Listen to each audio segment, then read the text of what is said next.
कहनी है कि दिल्ली में आंदोलन होके ठीक बात जे सक्षम बात दिल्ली में भी भोजपुरी भाषा के लोग बहुत मंत्री भैला एगो हमनियों के बक्सर जिला के मंत्री भैले है राजमोहन जी उनकर पिताजी ओजा म्यूनसिपल के कमिश्नर वगैरह रहन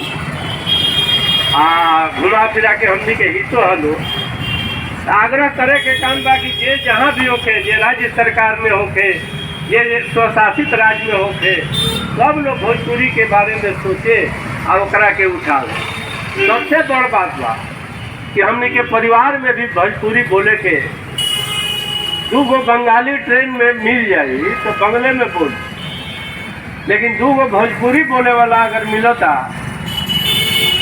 नहीं भोजपुरी में बोले में अपन अपमान समझेला थोड़ी हिंदी बोली है नहीं तो और सुपरमेसी दिखावे के होई तो अंग्रेजी बोलेला बहुत। लेकिन हमनी के ऐसा कुछ भी बारे दैनिक जागरण के ब्यूरो चीफ रहा दिल्ली में तो ऐसी संकल्प ले रहा कि हमारा के जे भी आई अगर भोजपुरी में बोली तो हम ओकर काम करब या जे ना भोजपुरी में बोली ओकर हम काम ना करब। तो हमनी के भी भोजपुरी भाषा के जे आगे बढ़ावे वाला बा नरेंद्र भाई जैसा ये भोजपुरी के दिन रात आगे हमें लागता हमने के साहित्य बढ़ावे के पड़ी भोजपुरी में शब्दकोश बनावे के पड़ी। 1992 में हम बतौले रही भिखारी ठाकुर के कार्यक्रम में यह अष्टम सूची में ना शामिल होने के कारण बा एक लाइन में जवाब आई कि भोजपुरी के विराट शब्दकोश नहीं है जरा से कि अष्टम सूची में शामिल कर जाओ एक बार पूरे देश में लागू हो जाए। तो हमने के एकरा पर भी चिंतन करे के बाद सभी भोजपुरिया भाई लोग के प्रणाम। हमार नाम है कुमार रविंदर। अभी हम आइल बानी रमना मैदान के जेपी स्मारक के पास। आज भोजपुरी संघर्ष मोर्चा द्वारा धरना दिहल जा रहल बा। आज काहे कि मातृभाषा दिवस मनावता लोग। ये अवसर पर ये लोग के मांग बा कि जैसे देश के छोटे छोटे भाषा के संविधान के 8वीं अनुसूची में शामिल कर दिहल गइल बा, लेकिन इतना बड़ा संख्या में बोले जाने वाली भाषा भोजपुरी के आज तक संविधान के 8वीं अनुसूची में शामिल ना करल गई, जबकि यही भाषा मॉरिशस में राष्ट्रीय भाषा बा। फिर भी काहे नहीं शामिल करल जात। ये लोग धरना के दे रहल बा। ई धरना में शहर के बड़े बड़े साहित्यकार लोग जुटल बा। तनी आई हम जानल चाहतनी कि आखिर संविधान के 8वीं अनुसूची में एकरा के काहे नहीं शामिल करल जात। ई खुद राउर का नाम बा? जनार्दन विश्व पढ़ी नाम हमारा। एजा धरना का चीज के देता नहीं? भोजपुरी भाषा के आत्मसम्मान खातिर 8वीं अनुसूची में शामिल करावे खातिर रोजी रोजगार जन 8वीं अनुसूची में भाषा शामिल होई तो भोजपुरी भाषा समृद्ध होई, एकरा में रोजी रोजगार मिले। यही खातिर सब लागल बा। तो आखिर 8वीं अनुसूची में काहे नहीं शामिल कर जा? ये तो सरकार के घोर अन्याय बा। जब से सरकार बनल बिया, जब से देश स्वतंत्र भइल बा, तब से यहाँ के जनप्रतिनिधि बने वो अन्याय कैले बने। राउर का नाम बा सर? अयोध्या प्रसाद उपाध्याय। यहाँ काहे के धरना दे रहल बानी? एजा धरना ये खातिर दिया था कि भोजपुरी भाषा सरकार के द्वारा बिल्कुल ही उपेक्षित हो गई बड़ुए। हमनी के लगातार वर्षों से 8वीं अनुसूचित में सम्मिलित करे के मांग उठा रहल बानी, लेकिन सरकार कोनो ध्यान नहीं देत और लगातार कोनो न कोनो रूप में बहाना बना के हई नहीं खे हऊ नहीं खे करत समय जौन बात बीतल जा रहल बड़ुए। आ भोजपुरी से कम भाषा भाषी ई क्षेत्र जौन बड़ुए वो भाषा के जौन बात मान्यता मिल गई बा, 8वीं अनुसूचित में सम्मिलित कर लियल बा। और जबकि भोजपुरी भाषा भाषी के संख्या 25 से 30 करोड़ के बीच बड़ुए। बहुत समृद्ध एकर साहित्य बड़ुए, हर तरह से ठीक बा। एकर शब्दकोश बा, एकर व्याकरण बड़ुए, हर विधा में रचना हो रहल बा। एकरा बाद भी ए पर सरकार के कोनो ध्यान नहीं के। यही से हमनी के ई धरना आज दे रहल बानी जा। धरना बहुत पहले ही से दिया रहल बा, अब लगातार जौन बात देल जाई और हमनी के भारत सरकार तक पहुँचे के हमनी के जौन बात योजना बाता कि मोदी जी की ई बतावल जाओ कि जब वो नई शिक्षा नीति के तहत मातृभाषा के जोड़ दिले बाण कि मातृभाषा के प्रयोग कइल जाए, तब भोजपुरी हमारे मातृभाषा बा, समर्थ बा, सबल बा, तो ऐसे हमारे भोजपुरी भाषा के जन बातन मान्यता मिले के चाहिए। राउर का नाम बा? हमारा नाम सुशील तिवारी है। हम यह सामाजिक राजनीतिक कार्यकर्ता हैं। आज के धरना संविधान के 8वीं सूची में भोजपुरी भाषा के शामिल करे खातिर ई धारणा भइल बा। ओकरा पीछे कारण बा कि भोजपुरी भाषा जब 8वीं सूची में शामिल हो जाए संविधान के, तो ओह में भाषा के तो विकास होखबे करी, साथ साथ लोग के रोजगार भी मिली। और रोजगार, भाषा रोजगार में अनुनाश्रय संबंध बा। कई तरह के भोजपुरी से संबंधित पाठ्यक्रम जुड़ी, शिक्षक के बहाली हुई, उनमें लड़का कुल पढ़ी हैं, नौकरी में एकरा संबंधित रोजगार निकली। ऐसे 8वीं सूची में शामिल करे जरूरी बा। दुर्भाग्य की बात बा कि देश के आज़ादी के बाद भोजपुरी भाषा अकेले इतना अधिक बा कि राष्ट्रीय अंतर्राष्ट्रीय स्तर के भाषा ई मानल जाला, एकर मान्यता भी बा। मॉरिशस देश बा जेकर राष्ट्रीय भाषा भोजपुरी है, लेकिन दुर्भाग्य बा कि उससे छोट छोट भाषा के संविधान के 8वीं सूची में शामिल कर लियल गई, लेकिन भोजपुरी के आज तक उपेक्षा रहल। ओकरा सबसे बड़ा कारण राज सत्ता में जो बैठल व्यक्ति बा, चाहे कोई दल के होखे, वो आज तक एकरा तरफ नज़र सही ध्यान ना दिया। धन्यवाद। धीरेन्द्र प्रसाद सिंह, सदस्य भोजपुरी संघर्ष मोर्चा कोर कमेटी। आज पूरे विश्व में 33 देश में भोजपुरी भाषा बोलल जा रहल बा। मॉरिशस में भोजपुरी राष्ट्र भाषा हो गई बा। हमनी के देश में जहाँ 35 करोड़ के लगभग भोजपुरी स्पीकिंग वाला लोग बा, भोजपुरी बोले वाला लोग बा, लेकिन अभी 8वीं सूची में ना शामिल भइल।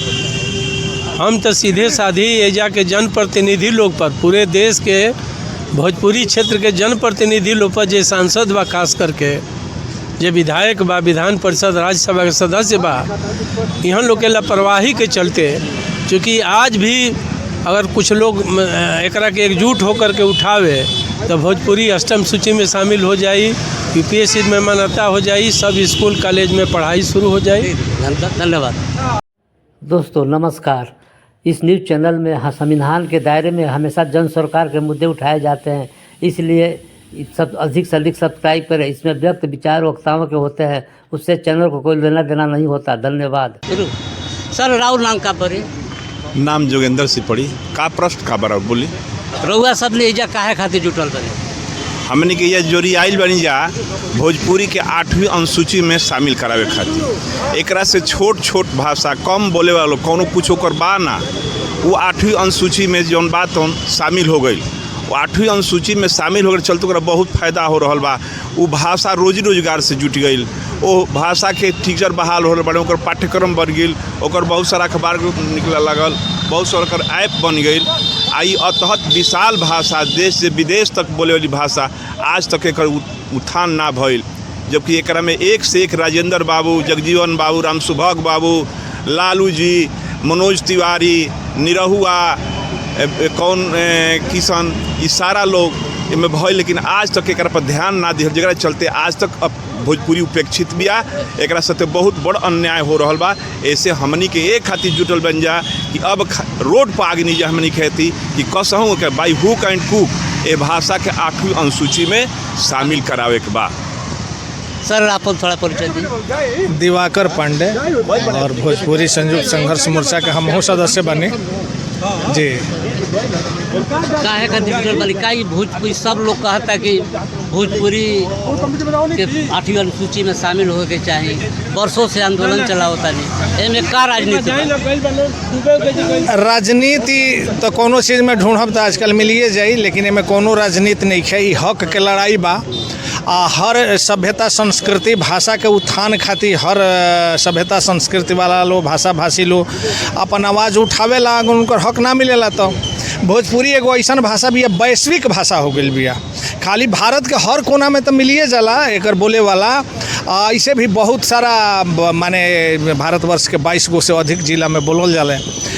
पूर्वी उत्तर प्रदेश, बिहार के बहुत सारा भाग, छत्तीसगढ़, सीधी जिला मध्य प्रदेश के, नेपाल के तराई क्षेत्र, माने बहुत व्यापक क्षेत्र बा। एकर बोले वाला के संख्या 25 करोड़ के बा। ओकरा बाद जितना कैरेबियन द्वीप में चल जाई बोले वाला बाड़ा, Mauritius, Fiji, Trinidad, Georgetown, Guyana, Uganda, दक्षिण अफ्रीका, ये सब देशन में बोले। तो इतना देश में बोले जाने वाली कौन भाषा भी? अंग्रेजी छोड़ दिहल जाओ, हिंदी। तो एकरा पीछे मूल कारण का रहुआ समझ में आओ? हाँ, तो मूल कारण हम तीहे तो बताओ तनी कि एकर बहुत संस्कृति के विस्तार बा, एकर सभ्यता के बहुत विस्तार बा वैश्विक स्तर पर, लेकिन ओकर सरकारी स्तर पर कोनो संरक्षण नहीं खे मिलत। संख्या बल में इतना बा भोजपुरिया कि अब उ चाहता कि नहीं हमारा अधिकार मिलो। तो हमनी के ही कहना बा कि भोजपुरी हर तरह से 8वीं अनुसूची में शामिल होके के अर्हता रखत या एकरा से कम बोले वाला भाषा शामिल हो चुकल बा। तो एकरो के शामिल कइल जाओ ताकि एकर वाजिब हक मिले, एकर सभ्यता संस्कृति, एकर साहित्य के विकास होखे, रोजी रोटी से जुड़े। ये खातिर हमनी के बैठल बनी चाहिए। ठीक है, धन्यवाद। हाँ, एगो निर्णय लियाइल है कि राजनीतिक चेतना जरूरी बा। जितना सांसद लोग भोजपुरी क्षेत्र के बा, चाहे यूपी के होखस चाहे बिहार के होखस, वो लोग के हमनी के एहसास दिलाइब जौना तरीका से होखे कि राउर ड्यूटी भोजपुरी भाषा, भोजपुरी सभ्यता, भोजपुरी संस्कृति के संरक्षण और विकास के भी बा। एकरा खातिर वालों संसद में आवाज़ उठाई, 8वीं अनुसूची में शामिल कराई। जैसे सुनने में आवता कि 80 गो सांसद जौन बाड़न जौन भोजपुरी भाषी हैं, भोजपुरी भाषी भवन, तो आखिर आप लोग उन लोग मतलब सांसद लोग के घेराव करे के विचार बा? ना ही घेराव पहले ही कैसे हुई? पहले वो लोग के समझावल जाए कि राउर ड्यूटी बड़ुए भाषा के संरक्षण कइल, भोजपुरिया संस्कृति सभ्यता के विकास कइल, ओकर संरक्षण कइल। रुआलो ओकरे से मुँह मोड़तनी करी आ ना कर। अब राजनीतिक भाषा कि ना रुआ लोग करब तो जौन जनता के पास शक्ति बा ओकर जनता इस्तेमाल करी। सीधे रउआ मोर्चा के का बने? हम मोर्चा के हम कोर कमेटी के सदस्य बने। अभी रउआ ठाकुर सामाजिक सोच संस्थान के जो हमने की संस्था बा ओकर हम फाउंडर बने, अध्यक्ष बने। ठीक नु? कोर कमेटी में जैसे सब संगठन बा वैसे हमू बने। अभी अगर कोई अध्यक्ष संयोग नहीं किया। हमें सब 74 आंदोलन के साथी, साहित्यकार, पत्रकार सब लोग बा। तो अभी धरना के माध्यम से का मतलब का अथी निर्णय भइल? धरना के उद्देश्य बा भोजपुरी के मान सम्मान खातिर हमनी के जन आंदोलन चलाइब जा और अश्लील गायकी वगैरह के भी विरोध करब जा। और जो समाज में भोजपुरी के प्रति नफरत पैदा हो गई बा, हाँ, ओकरा के सामाजिक चेतना जगा के और जगा के उन लोग के समझावे के बा कि भोजपुरी जरूर अधिकार बा। अन्य भाषा सब आगे बढ़ जाता है। जब हमनी के 5 करोड़ बन जा वोटर, तो हमनी के भाषा काहे उपेक्षित बा? यही से बंद करे के बाद तो सब विचारधारा के लोग शामिल बा हर एक पार्टी के। और कुछ ऐसे सब कागजात बा हमनी भी जो देनी है। अभी हम सब लोग को बटनी है, पहला बार बुझा दिए कि भोजपुर कितना उपेक्षित बा भोजपुरी। ठीक, बहुत बहुत रउआ के बधाई कि रउआ आगे बढ़ी। भाई लोग रउआ देखनी कि भोजपुरी के लेके कितना इन लोग में आक्रोश बा भोजपुरी भाषा के लेके। तो अब समझ सकीला कि भोजपुरी आज न काल 8वीं अनुसूची में शामिल हुई। जिस तरह से ये लोग निर्णय ले बा जा, हमरा आशा करतनी कि इन लोग के जरूर मांग पूरा होई। बहुत बहुत धन्यवाद।